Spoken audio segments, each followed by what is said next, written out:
Buenas noches. Buenas noches. ¿Cómo están? Bien. ¿Bien? Bien. Me alegra. No, en realidad no me alegra, la verdad es que me preocupa un poquito. Mucho. En demasía. O sea, estamos recibiendo los primeros coletazos de una hiperinflación del dólar. Estamos en medio de una crisis climática, están invadiendo Ucrania, estamos en un mundo tan desordenadito, tan descolocadito, tan vuelto mierdita como el que tenemos, con la eterna sensación además de que vamos a estar sometidos todo el tiempo a una precarización laboral, a las mafias financieras y a las mafias inmobiliarias, con la eterna sensación de que los días se van a repetir y repetir y repetir como un perro persiguiendo su propia cola, como un perro persiguiendo su propia cola, como un perro persiguiendo su propia cola, y además con la certeza horrenda de que Sábados Felices va a seguir transmitiendo sus chistes de mierda de aquí hasta la muerte térmica del universo. Y 2 sábados después, ¿ustedes están bien con eso? Pues lo pregunto, ¿no? Porque hay quien dijo alguna vez, no recuerdo, soy muy mal para la cita, pero hubo quien dijo alguna vez que era muy preocupante estar bien adaptado a una sociedad enferma, ¿no? Entonces, pues habría que hacer como una especie de autoexamen.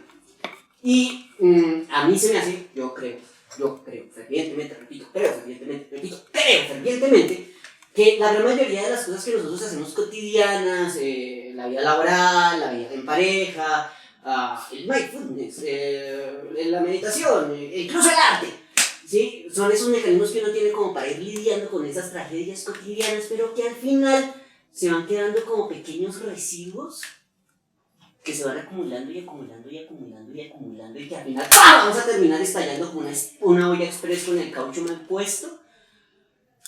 Pienso yo. Y más o menos de eso trata esta historia. Cuya protagonista es Catalina. Damas y caballeros, después de 10 años de contar esta historia, por fin le encontramos nombre a esta mujer que siempre la nombraba como ella, y que ahora sé que se llama Catalina, porque después de una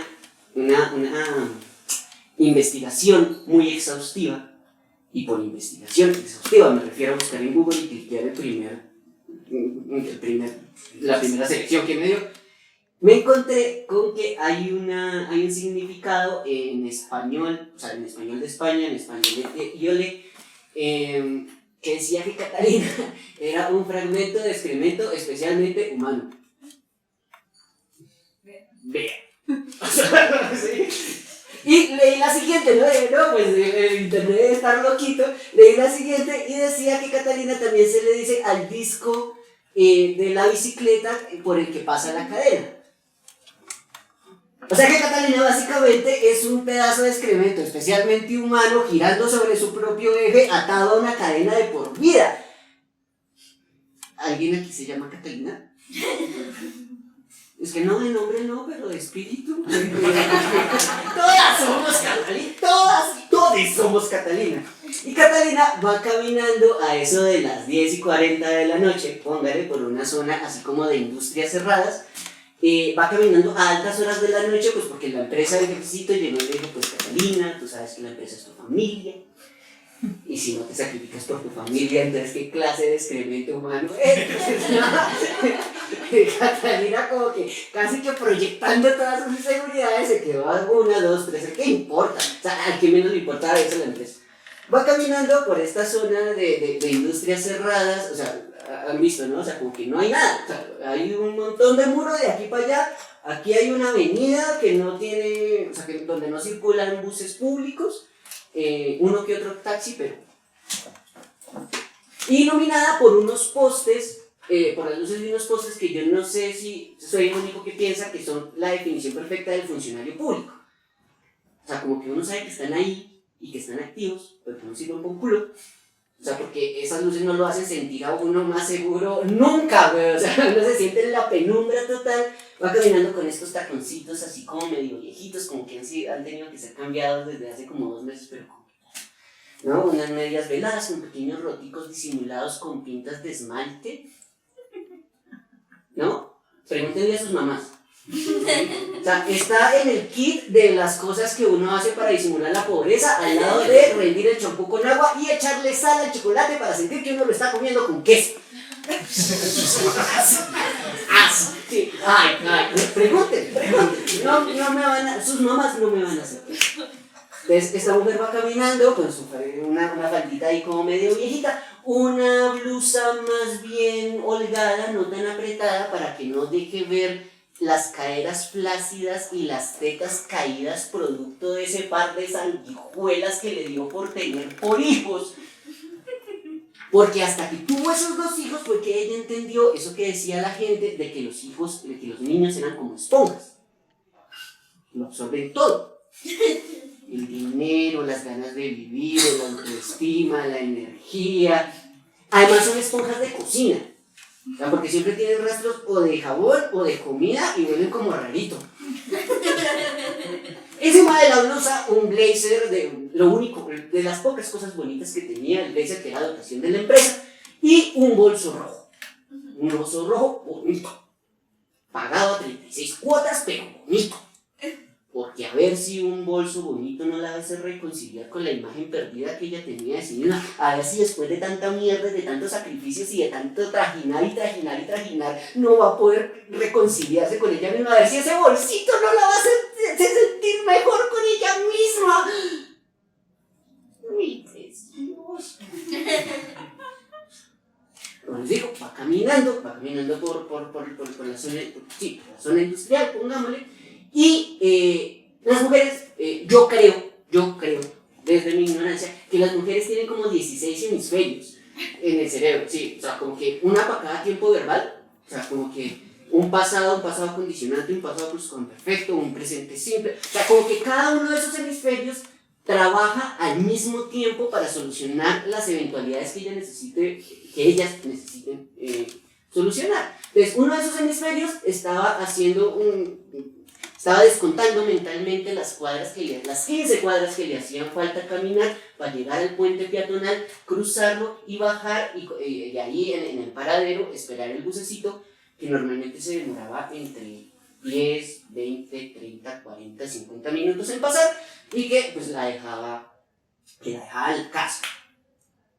Bueno, es un decir, porque pues, ningún bus lo deja uno en la casa. Lo deja 1, 2, 15, 30 cuadras de la casa. Ya quisiera uno que un bus lo dejara a uno en la casa. Ya quisiera uno que el conductor se bajara, lo alzara a uno en los bracitos, llegara a la puerta, abriera, lo dejara a uno en la camita, lo arropara, le diera un besito en la frente, le contara el último cuento antes de dormir. Pero eso no pasa porque el bus no pasa. Sigue caminando, otro de sus hemisferios está haciendo un checklist de las cosas que hizo en el trabajo y de las posibles cosas que le quedaron por hacer. Pues yo se habría hecho las llamadas que tenía que hacer, yo se habría dado las razones que tenía que dar, yo se habría redactado el... ¡Ay, güey, puta vida! Ramírez no me mandó los documentos que necesitaba para presentar mañana el informe a primera hora porque Ramírez, y lo más probable es que al otro día llegara tarde porque tenía ese tipo de jugaditas, porque damas y caballeros, Ramírez se la tenía al rojo. O sea, no se la tenía al rojo. ¿Sí? O sea, se la tenía montada. Bueno, no se la tenía... Bueno, sí se la había tenido al rojo y sí se la había tenido montada, pero solamente una vez y fueron los 7 minutos 45 segundos más incómodos de su vida. Y es que Ramírez empezó así, como con estas miraditas sutiles de las que somos capaces los hombres. Pero una capacidad, pues, sí, así tal cual. Sí.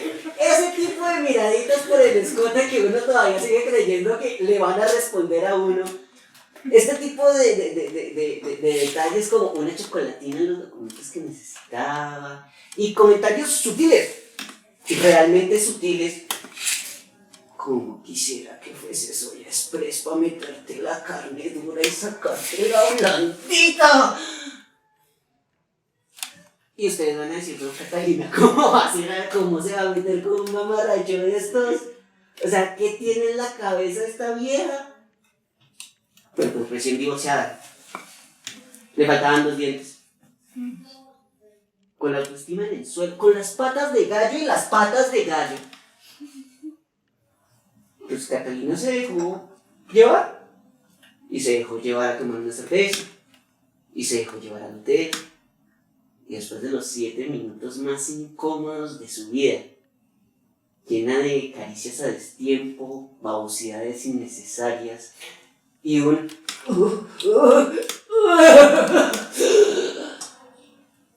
que anunciaba al final.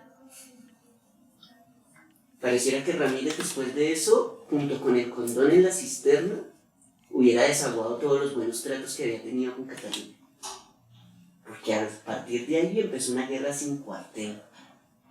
Empezó a mandarle los documentos tarde, empezó como esta sensación de repulsión, como este fastidio, como estas ganas de que o se cansara o la echaran, porque claro, Ramírez era un hombre felizmente casado y estaba dispuesto a hacer cualquier cosa con tal de mantener a salvo su videta de amor. Y en eso se iba caminando Catalina por esa zona industrial, haciendo el checklist de los fracasos que había cometido en su vida, de los fracasos que estaba a punto de cometer, haciendo descuento de las cuadras, y en ese ensimismamiento no se dio cuenta que 2 o 3 cuadras más adelante, curiosamente, vengo a saber por qué, 2 de las farolas del alumbrado público habían sido reventadas a pedradas, lo cual generaba como una especie de agujero negro en mitad de la penumbra de la noche. Y vea, tú vas a ver por qué en ese mismo agujero había como un grupo de personajes de muy dudosa procedencia, esos que están mirando a todo lado, como medio nerviosos, como que no saben qué hacer. Y yo me imagino, no me gusta ponerme en lo que ustedes deben estar imaginando, pero normalmente cuando a uno le dicen ese tipo de cosas, uno se imagina unas caritas que no quiere encontrarse ni a las 10 de la mañana. Lo curioso es que no. Era un grupo tan dispar. Mire, para contarles más o menos cómo era la cosa, uno de los hombres era un hombre más o menos de una edad mediana.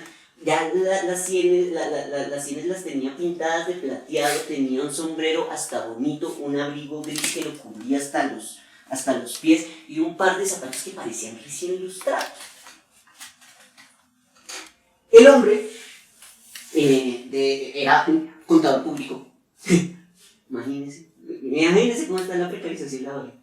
No, mentira, o sea, realmente lo que sucedió es que este hombre desde el principio había sufrido como de ciertas carencias, ¿no? En términos de lo económico, en términos de lo material, y se había dedicado toda su puta vida a llenarse los bolsillos haciéndole plata a las empresas, básicamente. Además porque el man era una pistola, era un tipo brutalísimo, era una bestia, porque solamente con pegar una ojeada al balance general que le presentaban, el man ya se daba cuenta cuáles eran los gastos excesivos que tenía la empresa, cuáles eran las ganancias potenciales, y ya su cabeza estaba elaborando todo un mecanismo para multiplicar las ganancias de la empresa.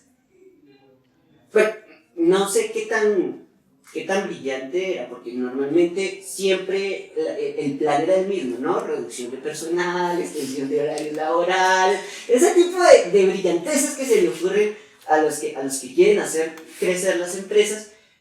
Lo cierto es que con el paso del tiempo se hizo a la casita, se hizo al carrito, se hizo a la esposita, se hizo a los hijitos, vacaciones a Villa, elaborado chocolate. Todo ese tipo de cosas que hacen que uno crea que en algún momento se va a sentir conforme consigo mismo, hasta una noche que el contador ahí en medio de los ronquidos de su señora esposa, que dormía como un lirón, mientras una lloviznita caía sobre las ventanas, el man empezó a sentir como una especie de vacío, como una especie de insatisfacción, como que ya sabía que podía lograrlo todo, que ya había cumplido todos los sueños que había tenido, todas las carencias ya las había sufrido, ¿y ahora qué? Y después de esa noche en vela, llegó la segunda, también curiosamente con la lloviznita cayendo sobre la ventana, y luego la tercera, y luego la cuarta, y luego la quinta, hasta que en algún momento, a la quinta noche, el contador se levantó, se puso su sombrero, se puso sus gafitas, se puso el abrigo sobre la pijama, se puso los zapatos y salió. Y caminó tanto, señores, caminó tantísimo, sintiendo que durante toda su vida había hecho balance de las empresas, balance general de todas las empresas, pero que nunca había hecho balance de su vida, y hasta ese momento se dio cuenta de que no valía un centavo.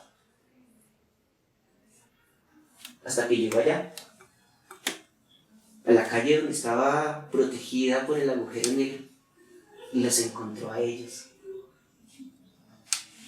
Y encontró el sentido de su existencia, señores, porque toda su vida se había dedicado a llenar los bolsillos a otros. Ahí, en ese lugar, con esa gente que había conocido, había descubierto el placer de robarle todo a cualquiera que estuviera pasando por ahí. No para quedárselo él. Vean, por la mera satisfacción de quitarlo. Otro de los integrantes de este variado y simpático grupo era un comediante que en su buena época había sido medio famosillo. Siendo honestos, los chistes del hombre no eran tan chéveres, no eran tan buenos, pero era un maestro del histrionismo. El tipo tenía la capacidad de generar los silencios exactos, las inflexiones de voz apropiadas, los aullidos pertinentes y la mueca exacta para generar en la gente una carcajada. Y así se fue haciendo como una especie de gira nacional en la que se tomaba fotos con el alcalde, fotos con el narco de tour, ese tipo de figuras estatales, ¿sí? Con el narco, con el palanque, con el alcalde. Y cuando estaba a punto de presentar la última función, la función de cierre, no me pregunten por qué, un problema con la empresa que vendía las boletas, un problema de logística. Lo cierto es que la última función se terminó cancelando y el manager lo cogió de frente y le dijo como, te tengo una buena y la otra mala. La buena te la debo, la mala es que la función se cancela. Y el comediante salió corriendo como alma que lleva el diablo a su habitación en el hotel, empacó los 3 chinos que se había traído, se fue directo para el aeropuerto, cogió el primer avión que lo devolvía hasta su ciudad sin decirle nada a su esposita, pues porque quería darle la sorpresa. Y justo cuando llegó al aeropuerto, iba saliendo, iba en el umbral de la puerta, muchachos, iba así. Y una idea cayó sobre él como un rayo partiéndolo por la mitad. Su merced se va a casar.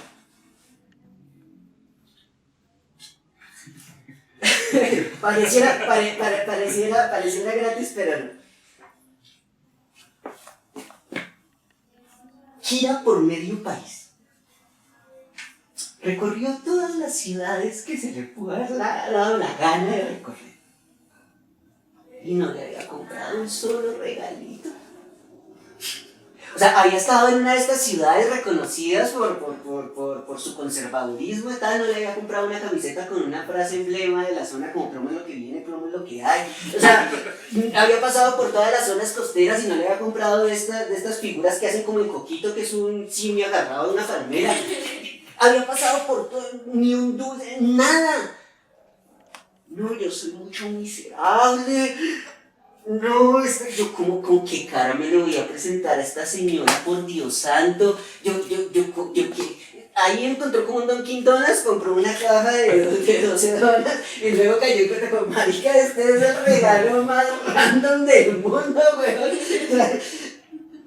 Y empezó a caer sobre él una culpa y una vergüenza. O sea, el man salió con una cara de tragedia. Mire, les cuento, cuando se subió al taxi, o sea, como que el taxista lo reconoció, intentó hacerle 2 o 3 chistes de esos impertinentes que hacen los taxistas y lo vio con una cara de tragedia, que el taxista más bien como que aceleró porque lo que intuyó era que tenía un familiar enfermo o alguna vaina así, se pasó los semáforos en rojo, se metió por las cuadras que tenía que llegó a la dirección, el comediante pagó, ni siquiera recibió las vueltas y cuando iba saliendo cayó en cuenta de la segunda falla de la noche.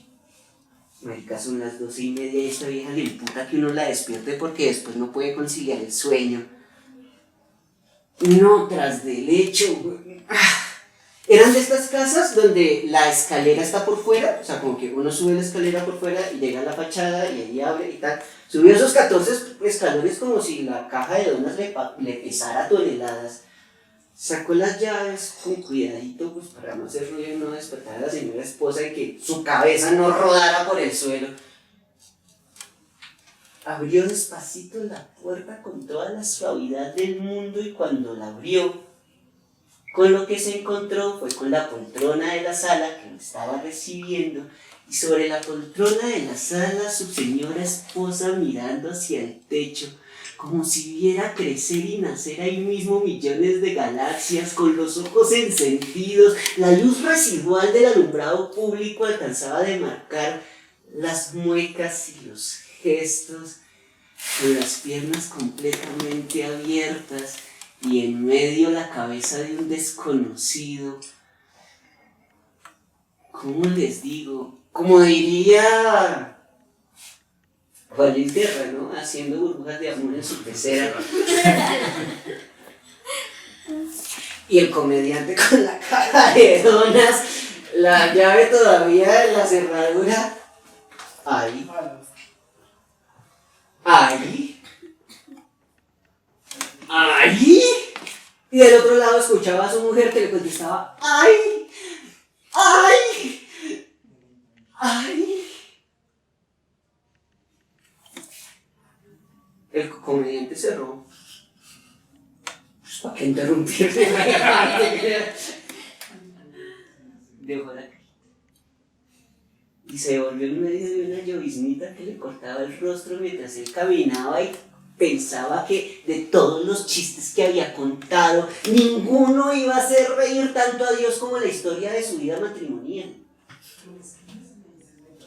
Y caminó, y caminó, y caminó, y caminó tanto, y caminó tantísimos señores que al final se terminó encontrando ahí con ese grupito en medio de la oscuridad de la noche que le enseñó la satisfacción de robarle a la gente lo poco que tenía y además de reírsele en la cara para demostrarles que la vida no era más que una broma de mal gusto.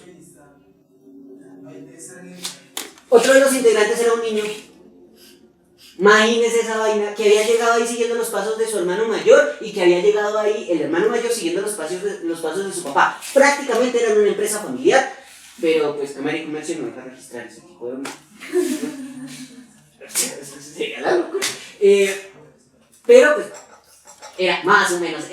había otros más, había muchísimos más, pero estos eran como los más particulares. Y el patriarca, el pionero, el hombre que lo había iniciado todo, el hombre del cigarro. Estaba sentado ahí en la acera, mirando hacia la avenida, y tenía esta manía de, mientras tenía el cigarro en los labios, medio inclinar la cabeza, entrecerrar los ojos, para poder fingir por un momento que las luces de los carros que iban pasando eran estrellas fugaces a las cuales les podía pedir mil deseos. Serio, ensimismado. Y el segundo hermano, Ángel que sí, es que ese man sí tenía el trono, el cetro de mando en la mano, la botella de ron, y empezaba a repartirlos a todos los del grupo, para calmar los nervios, pelado, para calmar los nervios, pelado. Lo decía con una sonrisa tan estática en su cara, señores, que daba como miedo. Nunca se desdibujaba esa maldita sonrisa. Después de repartir el chorro, se sentó al lado del hombre del cigarro, se quedó mirándolo así como...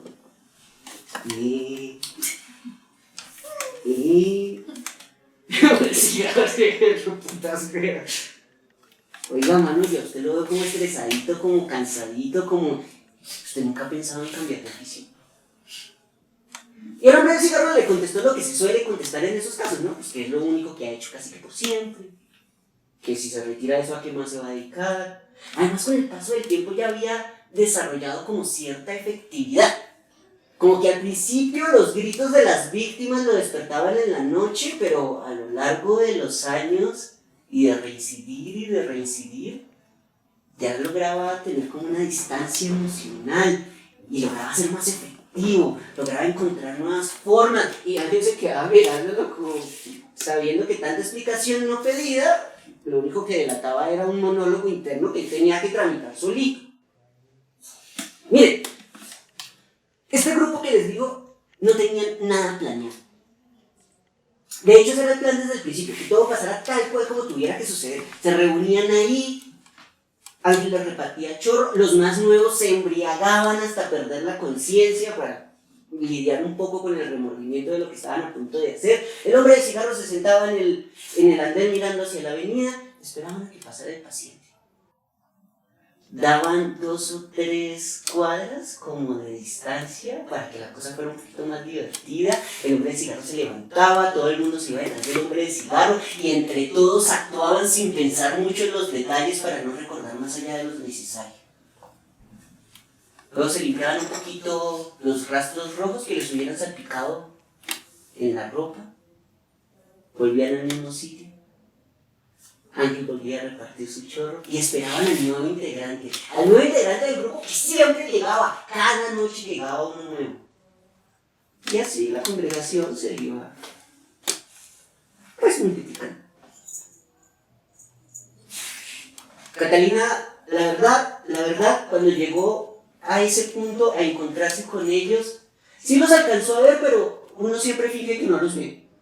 Uno sigue derecho, y además porque estaba demasiado ensimismada. Se estaba empezando a preguntar por qué carajos tenía tanto afán en recorrer las 15 cuadras, cruzar el puente peatonal y llegar al paradero si sabía que el maldito bus no iba a llegar. Y que si llegaba, y se llegaba más o menos temprano, tenía que llegar hasta la casa, tener que recibir a los niños, las quejas, los llantos, una que otra travesura, tener que ayudarles con las tareas, disfrazarse del amor de madre, fingir el amor de madre y acostarlos.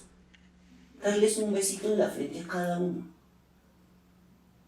para luego, por fin, largarse hasta la cocina, abrir las gavetas y sacar de allá, del fondo de la caja de los cereales, la botella.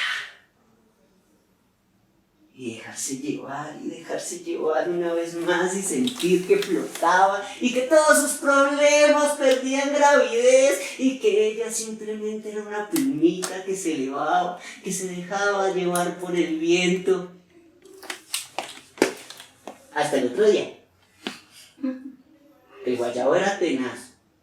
Y así tener que llevar a los niños, llevarlos al colegio, tener que llegar al trabajo, lidiar con los documentos que si se le daba la gana de presentar a Ramírez. Estaba lidiando con todo eso en su propia cabecita cuando atravesó al grupo del hombre del cigarro, de Ángel y del resto de su pandilla dantesca. Cuando cruzó la primera y la segunda cuadra, el hombre del cigarro arrojó el cigarro, para la redundancia, al suelo y se levantó.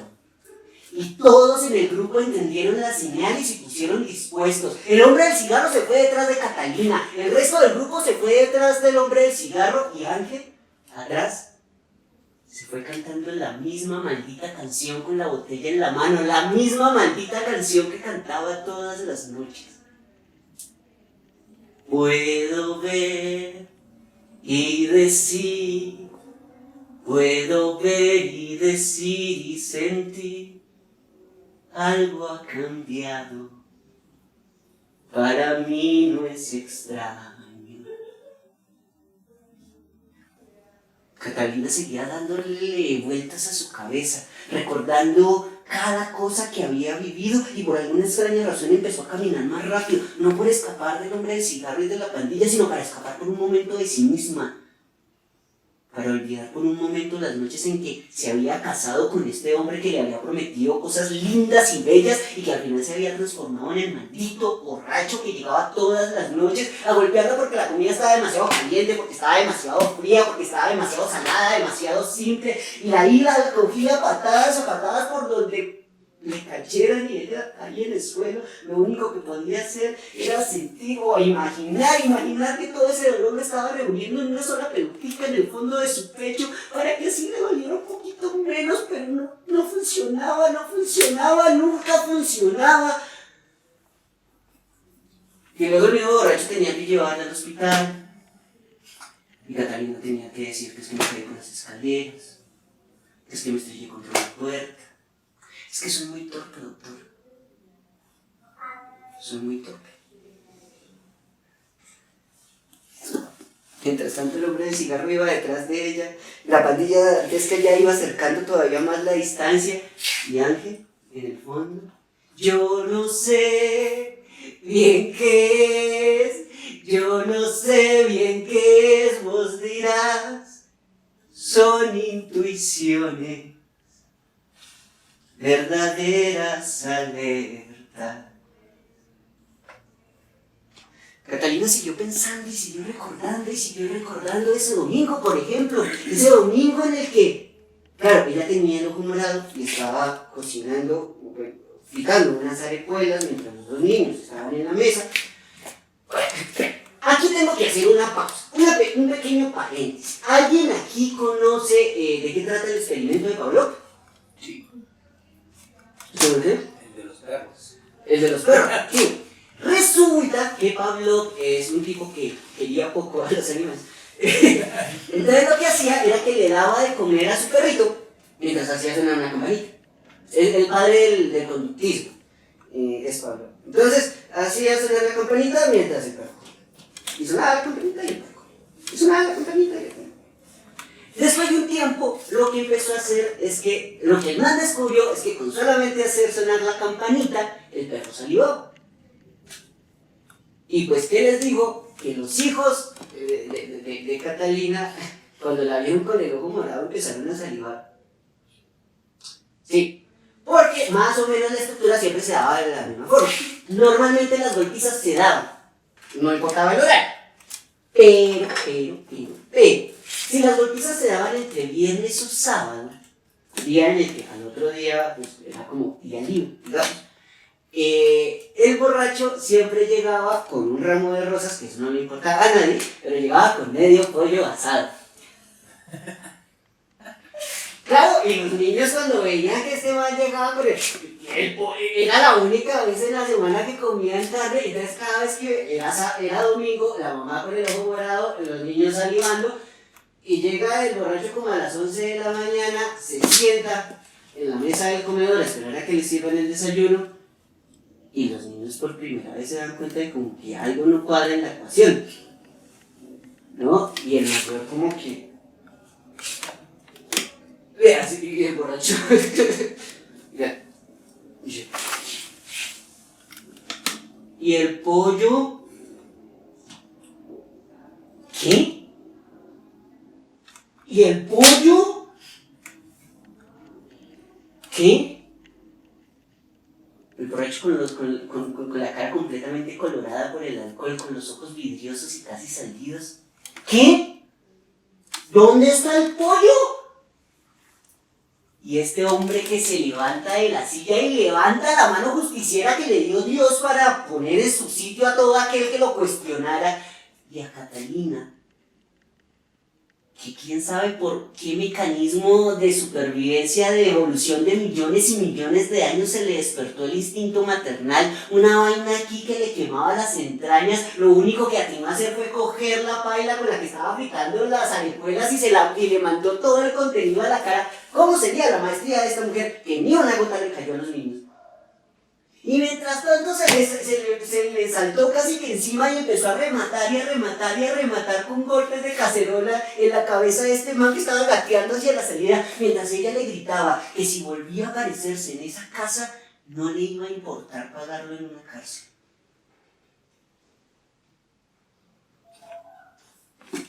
Y ahí fue cuando el menor dijo, ah, ya entendí, mi mamá es la que va a comprar el pollo ahora.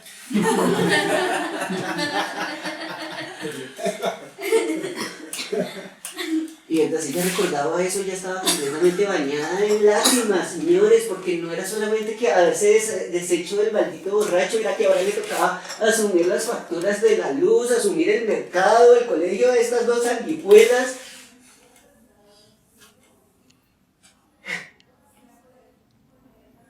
Para ese entonces ella no se dio cuenta en qué momento ya había llegado al puente peatonal y había llegado a la mitad del trayecto. Y cuando llegó ahí, justo cuando llegó ahí se dio cuenta de que allá, en el paradero de bus estaba completamente vacío. Que le iba a tocar esperar 10, 20, 30, 40 minutos. Así que simplemente se rindió, señores. Se rindió porque no había dónde escapar. No había dónde escapar ni siquiera de ella misma. Y se detuvo. Se plantó sus golpecitos, esperando a que llegara el hombre del cigarro, que la tomó del hombro, la giró y contra todo pronóstico juntó sus labios con los de ella. Y ella sintió el olor a nicotina y a almas perdidas entre el fracaso Y se sintió tan liviana, señores, tan liviana que pareciera que flotara por los aires como cuando se bebía el contenido de la botella. Todos sus problemas se habían desvanecido. Sintió incluso el aire de la noche correr por entre sus piernas y se sintió tan libre y se sintió tan... Cuando sintió la voz de Ángel, mientras clavaba el puñal en la espalda, se le acercaba por acá y le cantaba: una parte de mí dice stop, fuiste muy lejos, no puedo contener. Y ahí, en medio de la cara de horror de Catalina, se dio cuenta de cómo todos, el comediante, el contador, el niño, el hermano mayor y el padre, se acercaban a ella y ella no lograba entender mucho, no lograba entender bien qué era lo que estaba pasando, simplemente se acumularon en su cuerpo. Lo único que veía era aleteos rojos en la mitad de la noche, aleteos rojos que rechinaban como los de las palomas cuando vuelan muy rápido y cuando uno los tiene muy cerca. Y esta señora empezó a sentir tanto horror, y en medio del horror empezó a recordar cosas estúpidas, cosas que no tenían ningún sentido, como los domingos cuando los niños simplemente se acercaban a ella y se hacían como un par de gaticos al lado de ella y ella podía conciliar el sueño. Empezó a pensar cosas tan estúpidas como que había tenido la valentía de sacar un maldito borracho de su vida y para siempre. Empezó a pensar cosas tan ridículas como que quizás ella no era el pedazo de excremento humano que se había sentido hasta ese momento. Pero ya era muy tarde. El grupo, la pandilla dantesca, se alejó y el cuerpo de Catalina empezó a caer lentamente, casi como si no tuviera ningún peso, como si ya le hubieran quitado todo lo que pudo haber hecho que pesara, y tocó el asfalto, casi sin hacer ningún ruido.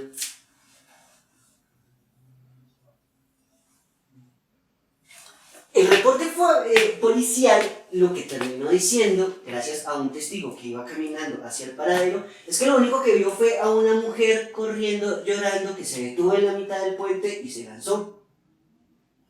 Porque es que la gente normal no puede ver al hombre del cigarro, ni al ángel, ni a su pandilla. Entonces uno tiene que estar en cierto nivel de delirio para encontrarlo. El hombre del cigarro y Ángel y el resto de su pandilla recogió sus retazos de alas, llegó al asfalto, se limpiaron los rastros rojos que le habían quedado en la ropa y se fueron caminando al mismo sitio, al mismo agujero de oscuridad que estaba en la mitad de la penumbra de la noche. El hombre del cigarro se sentó en el andén, evidentemente encendió otro cigarro, y casi enseguida Ángel se sentó a su lado. Yo lo siento como cansadito, mano. Perdón ser tan insistente, pero ¿usted nunca ha pensado en cambiar de oficio? Por primera vez el hombre del cigarro desprendió la mirada de la avenida y la enfocó en Ángel con los ojos inyectados en sangre y le dijo: ¿sabe que a veces no quisiera hacer otra cosa?